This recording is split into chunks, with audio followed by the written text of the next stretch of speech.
Propositional Sanctification, Authority, Judgment, and Holiness, by S C SAYLES. What governs sanctification? Is holiness measured by inward experience, emotional intensity, or perceived moral progress? Or is it governed by divine judgment, revealed truth, and covenantal authority? In Propositional Sanctification, Authority, Judgment, and Holiness, S C SAYLES argues that contemporary confusion surrounding sanctification is not primarily pastoral or psychological, but jurisdictional.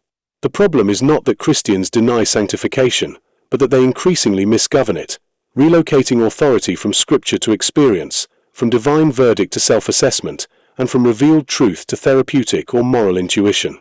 Proceeding from a rigorously reformed framework, SAYLES presents sanctification not as a subjective journey to be narrated, nor as a technique to be managed, but as a reality governed by propositions, truth claims that must be fixed before obedience can be rightly understood.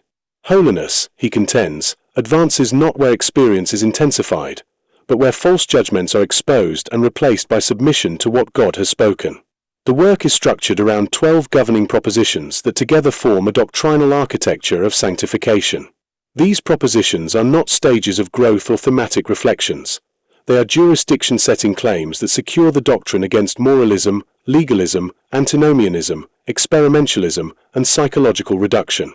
Among its central claims, sanctification is governed by divine authority before it is expressed in moral change.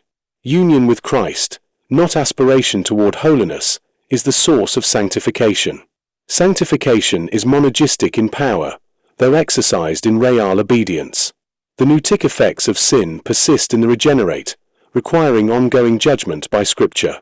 Law and gospel must be distinguished without separation. Perseverance is God-wrought and certain, not contingent upon performance.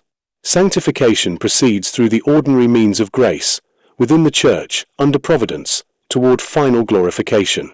Throughout, SAYLES insists that sanctification must never be allowed to function as a second court of justification.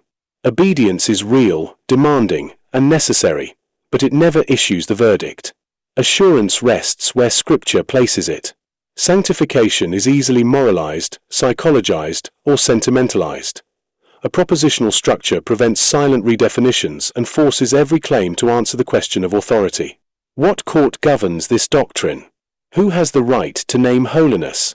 Propositional sanctification is not a devotional manual, a therapeutic guide, or a mystical spirituality. It does not offer techniques, stages, or introspective diagnostics. It does not promise rapid transformation or emotional uplift. Instead, it offers something rarer and more demanding, doctrinal stability. Written with pastoral seriousness and theological restraint, this work is intended for pastors, theologians, serious students of Reformed doctrine, and readers weary of accounts of sanctification that oscillate between anxiety and illusion. It speaks with clarity where Scripture already speaks decisively and refuses to soften divine authority in the name of accessibility. Sanctification, SAYLES argues, is not a project the Christian manages. It is a life lived under authority, under judgment, and under grace. Where that order is restored, obedience becomes intelligible without becoming self-authorized, assurance becomes stable without becoming introspective, and holiness is freed from the burden of self-interpretation. This is sanctification recovered, not reinvented.